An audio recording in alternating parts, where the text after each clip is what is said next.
Hello and welcome back, you all beautiful souls, to my YouTube channel which is CA Ayushi Joshi. So आज का ये video है specifically CA foundation and CA inter वाले students के लिए जो सितंबर 2024 के एग्ज़ाम्स में अपीयर होने वाले हैं. तो लेट्स गेट स्टार्टेड. तो फर्स्ट तो मैं ऐसी एक ये बात शेयर करना चाहूँगी या एक ये this is the main tip right now for you जो मैं शेयर करूँगी. अगर आपने फॉलो कर लिया तो definitely you are going to increase your 10 to 15 marks in your exam, irrespective of whether you are in CA foundation or CA inter, because this tip is common for both the students. In fact for CA final also, but CA final के of course September में नहीं है exam. So अभी for specifically for September students के लिए ये video है. तो वो टिप है कि अभी एग्ज़ाम्स आपके नज़दीक आ रहे हैं. मोस्टली 11th या 12 सितंबर से स्टार्ट हो रहे हैं. तो अभी के ये टाइम में ऐसा होना चाहिए कि you should be writing your test papers, mock test papers या आप अपनी एग्ज़ाम्स देने चाहिए हो अभी इस समय के मॉक टेस्ट पेपर्स या मॉक एग्ज़ाम्स, जो भी बोलो आपने, जो भी टेस्ट सीरीज़ ली हो या नहीं ली हो. इन शॉर्ट आप अपनी पेपर राइटिंग की प्रैक्टिस करते होने चाहिए. But I don't think so कि मोस्ट ऑफ दी स्टूडेंट्स ये नहीं कर रहे होंगे. क्योंकि मैं मेरा एक एग्ज़ाम्पल आपको देती हूँ कि मैं जब CA फाइनल में थी और मेरा एक ही ग्रुप बाकी था क्लियर होना. बाय द वे जिसको नहीं पता, जो मेरे चैनल पे न्यू है, उनको मैं बता देती हूँ. मैंने मेरे आगे के वीडियोस में भी बोला हुआ है कि आई क्लियर्ड माई CA फाइनल, जो एक ग्रुप बाकी था, इन May 2023 अटेम्प्ट. सो उससे पहले तक मैं क्या करती थी, आई डोंट नो वाई, कि मैं पेपर्स लिखती ही नहीं थी. I was just not writing the papers. मुझे कितने लोगों ने बोला कि मतलब ऑफकोर्स सुना हुआ होता है हमने कि पेपर्स लिखने चाहिए. हमारे सब सर्स बोलते रहते हैं, मेंटर्स बोलते रहते हैं जिससे हम पढ़ते हैं अपने सब्जेक्ट्स. मेरे घर पे भी इनफैक्ट बोलते थे कि why you don't write papers. तो मैं उनको भी बोलती थी नहीं अभी थोड़ा और एग्ज़ाम नज़दीक आएगी तब लिखूँगी, थोड़े और एग्ज़ाम नज़दीक आएंगी तब लिखूँगी. ऐसा कर करके एग्ज़ाम भी आ जाते थे बट मैं पेपर्स नहीं लिखती थी. फिर एक पॉइंट ऑफ टाइम के बाद तो माय पेरेंट्स ने मतलब they stopped telling me also कि भाई पेपर्स लिख तू ऐसा. फिर मैंने एक दिन मेरे लास्ट अटेम्प्ट जब मैं जिसमें क्लियर वो अटेम्प्ट में मैंने बैठ के मैंने सोचा कि why I am not able to write the paper. ऐसा नहीं था, मुझे भी पेपर लिखने होते थे but maybe due to fear. The biggest reason was the fear factor. और दूसरा होता था, मैं ऐसा बोलती थी पर ये सब्जेक्ट का तो मेरा इतना ही हुआ है, ये बाकी है वो बाकी है.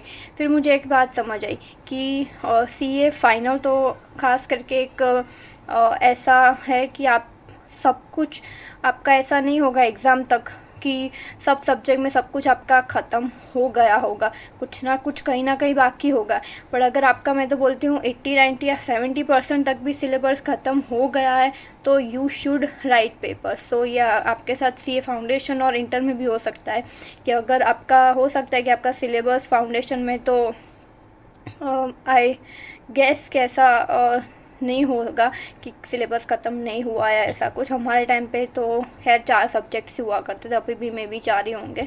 पर इंटर का सिलेबस इज़ क्वाइट मतलब उसमें है मतलब उसमें है बहुत 7 सब्जेक्ट्स. हमारे टाइम पे 7 सब्जेक्ट्स है. तो वो उसमें हो सकता है फाइनल जैसा पॉसिबिलिटी कि आपका सारा ही सिलेबस ना ख़त्म हुआ हो. तो एक ये टिप आप यूज़ कर सकते हो, चाहे या CA फाइनल CA इंटर वाले हो या फाउंडेशन वाले हो, कि डोंट वेट कि आपका 100% ख़त्म हो तब आप पेपर लिखोगे, क्योंकि ये तो फिर होने ही नहीं वाला है.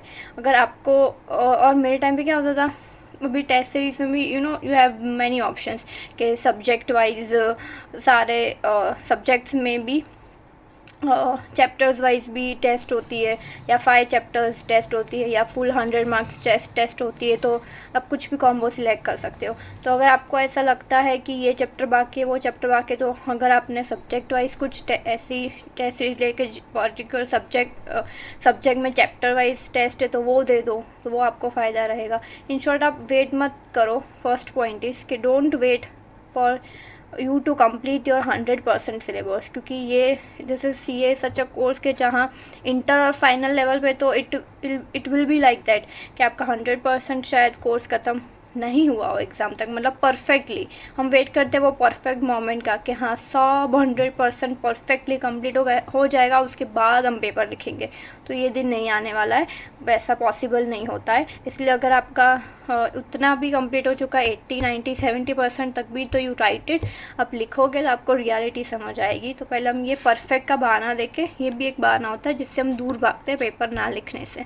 फिर दूसरा होता है फियर, जैसे मैंने बोला। तो फियर दो चीज़ का होता है कि पहले तो you fear to face your own reality, क्योंकि अगर आप पेपर लिखोगे तो आपको आपकी सच्चाई तब समझ आएगी कि आप कितने पानी में हो। इट मीन्स कि आपको कितना आता है कितना नहीं आता है, आपकी कितनी प्रिपरेशन हुई है और कितनी प्रिपरेशन नहीं हुई है।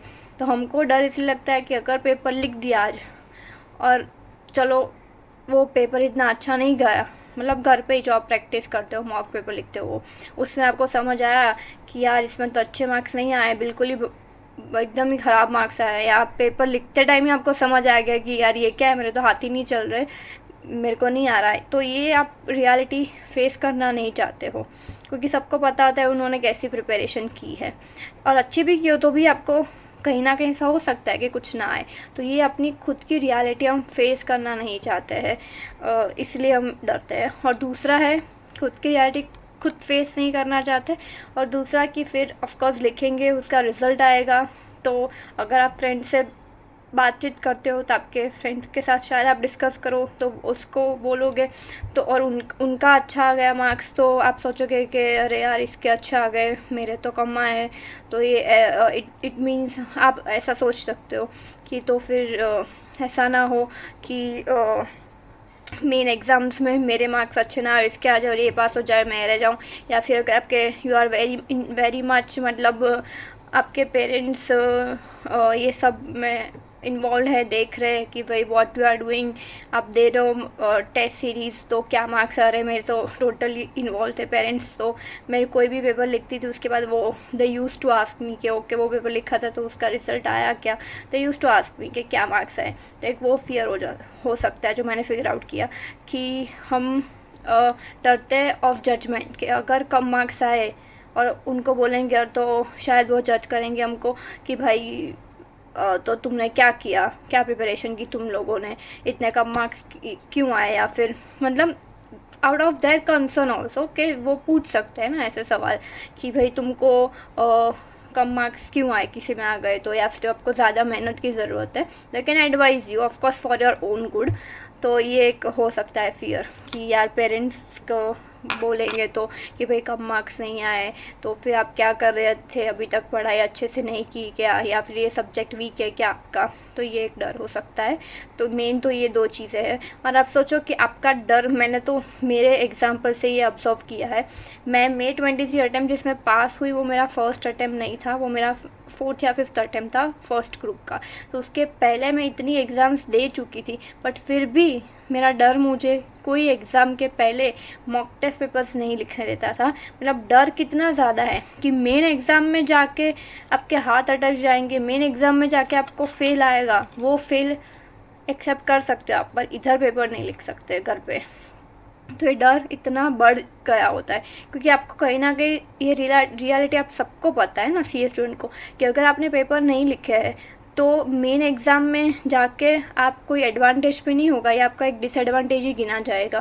क्योंकि पेपर लिखना, पेपर की प्रैक्टिस करना is the most important thing, और वो आपको एक वैल्यू एडिशन देता है आपके एग्जामिनेशन हॉल में, आपके सारे ही सब्जेक्ट्स में अच्छे मार्क्स स्कोर करने के लिए। तो ये पता होने के बावजूद अगर आपका डर आपको पेपर्स नहीं लिखने दे रहा, मॉक टेस्ट नहीं लिखने दे रहा है, प्रैक्टिस नहीं करने दे रहा है घर पे, तो इट मीन्स के your fear is too big. और ये फियर के दो रीज़न्स मैंने आपको बताए, 3 इनफैक्ट। फर्स्ट वो परफेक्ट वाला और दूसरे दो ये। फर्स्ट वाला तो एक्चुअली एक्सक्यूज़ ही होता है हमारा। तो और मेरा ऐसा होता था कि मैं वहाँ जाके सम्स लिटरली सॉल्व नहीं कर पाती थी मेन एग्ज़ाम में जाके, कि मुझे पता था कि ये मैंने प्रैक्टिस ही नहीं की है सम की, और अंदर अंदर फिर होता था कि यार पेपर्स लिख लेने चाहिए थे, बट फिर भी नेक्स्ट अटैम्प्ट में मैं सेम मिस्टेक करती थी। तो जिसके अटैम्प्ट्स पढ़े उनको तो पता होगी ये चीज़, और जो फर्स्ट अटैम्प्ट वाले हैं उनको नहीं पता, तो मैं आज बता रही हूँ कि ऐसी मिस्टेक आप बिल्कुल भी ना करें।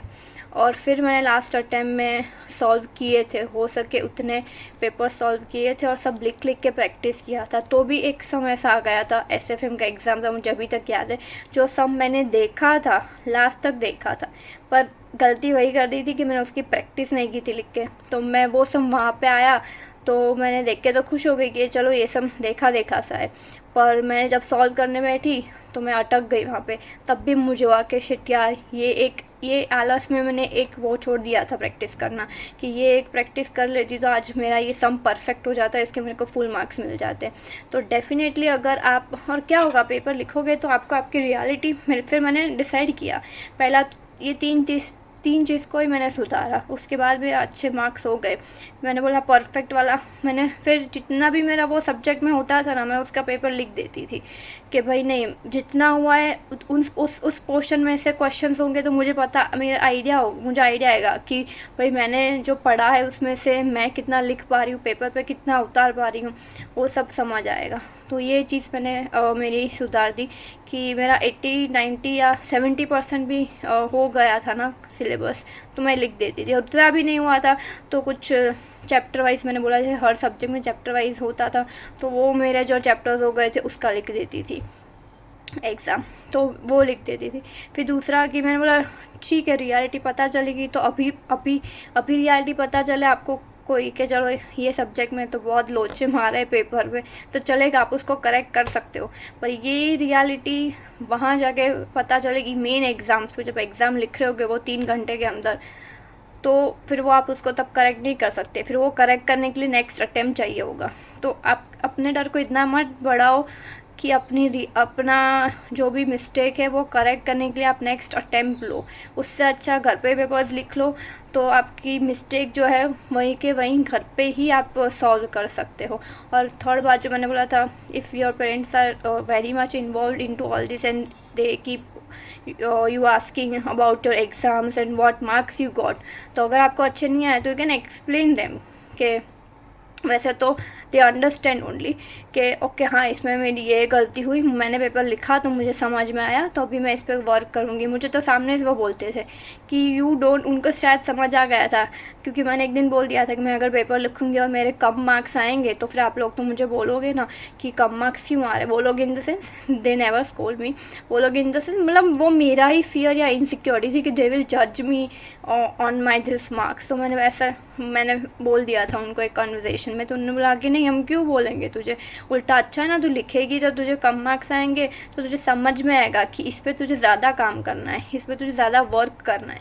तो they helped me to explain very nicely कि अगर कम मार्क्स अभी आए तो कोई प्रॉब्लम नहीं है हमको, उल्टा इधर कम मार्क्स आते हैं तो तुझे पहले से ही एडवांटेज है कि तुझे पता रहता है, वहाँ जाके अगर कम मार्क्स आएंगे तो उसका तो फिर आप नेक्स्ट अटैम्प्ट में ही कुछ कर सकते हो, उसके लिए यू विल, मतलब पूरा अटैम्प्ट लगेगा ना उसके लिए।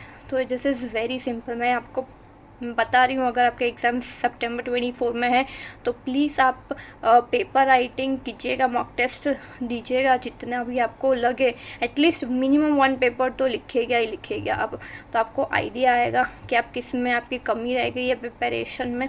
और मैंने जैसे बोला कि ये डीप 3 रीज़न्स होता है मेरे हिसाब से पेपर ना लिख पाने के, तो आपको पक्का ये आप चीज़ करोगे, आई कैन गारंटी, क्योंकि मैंने ये चीज़ देखी है, एक्सपीरियंस की है।